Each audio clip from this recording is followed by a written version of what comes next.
আজকের গল্প আশ্চর্য কবিতা। গল্পের লেখক সুকুমার রায়। গল্প পাঠে আছি আমি শেখ আবিদ হোসেন। সুকুমার রায় বাংলা সাহিত্যের এক বিরল প্রতিভা। বাংলা তো বটেই, বিশ্ব সাহিত্যে তার সৃষ্টি করা ননসেন্স সাহিত্যের সমকক্ষ সাহিত্য খুবই বিরল। জন্ম 1887 সালে, মৃত্যু 1923 সালে।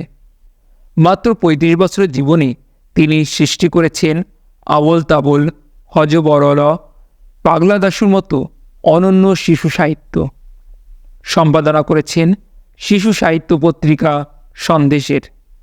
সুকুমার রায়ের পিতা ছিলেন জনপ্রিয় শিশু সাহিত্যিক উপেন্দ্রকিশোর রায়চৌধুরী এবং তার ছেলে বিশ্ববিখ্যাত পরিচালক সত্যজিৎ রায়। চণ্ডীপুরের ইংরাজি স্কুলে আমাদের ক্লাসে একটি নতুন ছাত্র আসিয়াছে। তার বয়স 12-14 বেশি নয়। সে স্কুলে আসিয়া প্রথম দিনই সকলকে জানাইল, আমি পোয়েট্রি লিখতে পারি। এ কথা শুনিয়া ক্লাস শুদ্ধ সকলে অবাক হইয়া গেল। কেবল 2-1 হিংসা করিয়া বলিল, আমরাও ছেলেবেলায় ঢের ঢের কবিতা লিখেছি। নতুন ছাত্রটি বোধহয় ভাবিয়াছিল সে কবিতা লিখিতে পারে শুনিয়া ক্লাসে খুব হুলস্থুল পড়িয়া যাইবে এবং কবিতার নমুনা শুনিবার জন্য সকলে হা হা করিয়া উঠিবে। যখন সেরূপ কিছুরই লক্ষণ দেখা গেল না, তখন বেচারা যেন আপন মনে কি কথা বলিতেছে এরূপভাবে যাত্রার মতো সুর করিয়া একটা কবিতা আওড়াতে লাগিল। ওহে বিহঙ্গম, তুমি কিসের আশায় বসিয়াছ উচ্চ ডালে সুন্দর বাসায়, নীল নবমণ্ডলতে উড়িয়া উড়িয়া কত সুখ পাও আহা ঘুরিয়া ঘুরিয়া, যদ্যপি থাকিত মম পুচ্ছ এবং ডানা, উড়ে যেতাম তব শনে নাহি শুনি মানা। কবিতা শেষ হইতে না হইতেই ভবেশ অদ্ভুত সুর করিয়া এবং মুখভঙ্গি করিয়া বলিল, আহা যদি থাকতো তোমার লেজ এবং ডানা, উড়ে গেলেই আপদ যেত, করতো না কেউ মানা। শুনিয়া সকলে হু হু করিয়া হাসিয়া উঠিল। নতুন ছাত্র তাহাতে রাগিয়া বলিল, দেখো বাপু, নিজেরা যা পারো না তা ঠাট্টা করে উড়িয়ে দেওয়া ভারী সহজ। শ্রীগল ও দ্রাক্ষা ফলের গল্প শোনোনি বুঝি? একজন ছেলে অত্যন্ত ভালো মানুষের মতো মুখ করিয়া বলিল, শ্রীগাল এবং দ্রাক্ষা ফল, সে আবার কি গল্প? অমনি নতুন ছাত্রটি আবার সুর ধরিল, বৃক্ষ হতে দ্রাক্ষা ফল ভক্ষণ করিতে, লোভী শ্রীগাল প্রবেশ করে দ্রাক্ষা খেতে, কিন্তু হায় দ্রাক্ষা যে অত্যন্ত উচ্চে থাকে, শ্রীগাল নাগাল পাবে কিরূপে তাহাকে, বারংবার চেষ্টায় হয়ে অকৃতকার্য, দ্রাক্ষা টক বলিয়া পালানো সেই রাজ্য। সেই হইতে আমাদের হরেরাম একেবারে তাহার চেলা হইয়া গেল। হরেরামের কাছে আমরা শুনিলাম যে ছোকরার নাম শ্যামলাল। সে নাকি এত কবিতা লিখিয়াছে যে একখানা 2 পয়সার খাতা প্রায় ভর্তি হইয়াছে, আর 8-10টা কবিতা হইলেই তাহার 100টা পুরা হয়। তখন সে নাকি বই ছাপাইবে। শুনিয়া কেহ কেহ আরও অবাক হইয়া গেল। কাহারও কাহারও হিংসা আরও দ্বিগুণ জ্বলিয়া উঠিল। ইহার মধ্যে একদিন এক কাণ্ড হইল। গোপাল বলে একটি ছেলে স্কুল ছাড়িয়া যাইবে। এই উপলক্ষে শ্যামলাল এক প্রকাণ্ড কবিতা লিখিয়া ফেলিল। তাহার মধ্যে বিদায় বিদায় বলিয়া অনেক অশ্রুজল, দুঃখ, শোক ইত্যাদি কথা ছিল। গোপাল কবিতার আধখানা শুনিয়াই একেবারে তেলে বেগুনে জ্বলিয়া উঠিল। সে বলিল, হতভাগা, ফের আমার নামে পোয়েট্রি লিখবি তো 1 থাপ্পড় মারব। কেন রে বাপ, দুনিয়ায় কি কবিতা লিখবার আর কোনো জিনিস পাওনি? হরেরাম বলিল, আহা বুঝলে না, তুমি স্কুল ছেড়ে যাচ্ছ কি না তাই ও লিখেছে। গোপাল বলিল, ছেড়ে যাচ্ছে তো যাচ্ছি, তোর তাতে কি রে? ফের জ্যাঠামি করবি তো তোর কবিতার খাতা ছিঁড়ে দেব। দেখিতে দেখিতে স্কুলময় রাষ্ট্র হইয়া পড়িল। ছেলেরা, বিশেষত নিচের ক্লাসের ছেলেরা দলে দলে শ্যামলালের কবিতা শুনিতে আসিতে লাগিল। ক্রমে কবিতা লেখার বাতিকটা ভয়ানক রকমের ছোঁয়াচে হইয়া স্কুলের প্রায় অর্ধেক ছেলেকে পাইয়া বসিল। ছোট ছোট ছেলেদের পকেটে ছোট ছোট কবিতার খাতা দেখা দিল।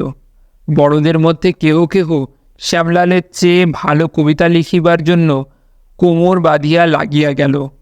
স্কুলের দেয়ালে, পড়ার কিতাবে, পরীক্ষার খাতায় চারিদিকে কবিতা গজাইয়া উঠিল।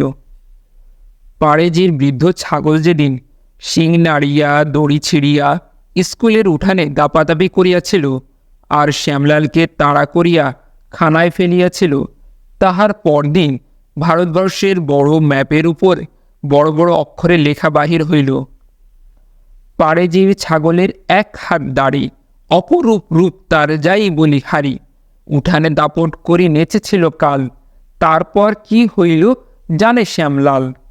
শ্যামলালের রংটি কালো, কিন্তু কবিতা পড়িয়া সে যথার্থই চটিয়া লাল হইল এবং তখনই তাহার নিচে একটা কড়া জবাব লিখিতে লাগিল। সে সবেমাত্র লিখিয়াছে, রে অধম দুরাচার পাষণ্ড বর্বর। এমন সময় গুরু গম্ভীর গলায় কে যেন ডাকিল, শ্যামলাল। ফিরিয়া দেখি হেডমাস্টার মহাশয়। ম্যাপের ওপর কী লেখা হচ্ছে? শ্যামলাল একেবারে থতমত খাইয়া বলিল, আমি আগে লিখিনি, আগে ওরা লিখেছিল। ওরা কারা? শ্যামলাল বোকার মতো একবার আমাদের দিকে একবার কড়িকাঠের দিকে তাকাইতে লাগিল। কাহার নাম করিবে বুঝিতে পারিল না। মাস্টার মহাশয় আবার বলেন, ওরা যদি পরের বাড়ির শীত কাটতে যায় তুমিও কাটবে? ওরা যদি নিজের গলায় ছুরি বসায় দেখা দেখি তুমিও বসাবে? যা হোক, সেদিন অল্পের উপর দিয়াই গেল। শ্যামলাল একটু ধমক ধামক খাইয়াই খালাস পাইল। ইহার মধ্যে আমাদের নতুন শিক্ষক মহাশয় গল্প করিলেন যে তাহার সঙ্গে যাহারা এক ক্লাসে পড়িত তাহাদের মধ্যে একজন নাকি অতি সুন্দর কবিতা লিখিত। একবার ইন্সপেক্টর স্কুল দেখিতে আসিয়া তাহার কবিতা শুনিয়া তাহাকে সুন্দর ছবিওয়ালা বই উপহার দিয়েছিলেন। এই গল্পটি মনে হয় অনেকেরই মনে লাগিয়াছিল। বোধহয় অনেকেই মনে মনে স্থির করিয়াছিল ইন্সপেক্টর আসিলে তাহাকে কবিতা শুনাইতে হইবে। ইহার মাসখানেক পরেই ইন্সপেক্টর স্কুল দেখিতে আসিলেন। প্রায় 25-30টি ছেলে সাবধানে পকেটের মধ্যে লুকাইয়া কবিতার কাগজ আনিয়াছে। বড় হলের মধ্যে সমস্ত স্কুলের ছেলেদের দাঁড় করানো হইয়াছে। হেডমাস্টার মহাশয় ইন্সপেক্টরকে লইয়া ঘরে ঢুকিতেছেন। এমন সময় শ্যামলাল আস্তে আস্তে পকেট হইতে একটি কাগজ বাহির করিল। আর কোথা যায়, পাছে শ্যামলাল আগেই তাহার কবিতা পড়িয়া ফেলে, এই ভয়ে ছোট বড় 25-30টি কবিতাওয়ালা একসঙ্গে সাংঘাতিক রকম বিকট চিৎকার করিয়া যে যার কবিতা হাঁকিয়া উঠিল। মনে হইল সমস্ত বাড়িটা করতালের মতো ঝনঝন করিয়া বাজিয়া উঠিল। ইন্সপেক্টর মহাশয় মাথা ঘুরিয়া মাঝপথে মেজের উপর বসিয়া পড়িলেন। ছাদের উপর একটা বিড়াল ঘুমাইতেছিল, সেটা হঠাৎ হাত পা ছুড়িয়া 3তলা হইতে পড়িয়া গেল। স্কুলের দারোয়ান হইতে অফিসের ক্যাশিয়ার বাবু পর্যন্ত হা হা করিয়া ছুটিয়া আসিল। সকলে সুস্থ হইলে পর মাস্টার মহাশয় বলিলেন, এত চেঁচাইলে কেন? সকলে চুপ করিয়া রহিল। আবার জিজ্ঞাসা হইল, কে কে চেঁচাইয়াছিল? 5-7টি ছেলে একসঙ্গে বলিয়া উঠিল, শ্যামলাল। শ্যামলাল যে একা অত মারাত্মক রকম চেঁচাইতে পারে এ কথা কেহই বিশ্বাস করিল না। সুতরাং স্কুল শুদ্ধ ছেলেকে সেদিন স্কুলের পর আটকাইয়া রাখা হইল। অনেক তম্বিতম্বার পর একে একে সমস্ত কথা বাহির হইয়া পড়িল। হেডমাস্টার মহাশয় বলিলেন, কবিতা লেখার রোগ হয়েছে, ও রোগের ওষুধ কি? বৃদ্ধ পণ্ডিত মহাশয় বলিলেন, বিষস্য বিষমৌষধম, বিষের ওষুধ বিষ। বসন্তের ওষুধ যেমন বসন্তের টিকা, কবিতার ওষুধ তস্য টিকা। তোমরা যে যা কবিতা লিখেছ তা টিকা করে দিচ্ছি। তোমরা 1 মাস প্রতিদিন 50 বার করে এটা লিখে এনে রোজ আমায় দেখাবে। এই বলে তিনি টিকা দিলেন। পদে পদে মিল খুঁজি, গুণে দেখি 14, মনে করি লিখিতেছি ভয়ালোক পদ্য। হয় হব ভবভূতি নয় কালিদাস, কবিতার ঘাস খেয়ে চরি 12 মাস। 1 মাস তিনি আমাদের কাছে এই লেখা প্রতিদিন 50 বার আদায় না করিয়া ছাড়িলেন না। এ কবিতার কি আশ্চর্য গুণ! তারপর হইতে কবিতা লেখার ফ্যাশন স্কুল হইতে একেবারেই উঠিয়া গেল। গল্প শুনুন, গল্প শোনার আনন্দে। গল্প ভালো লাগলে লাইক, কমেন্ট, শেয়ার করুন।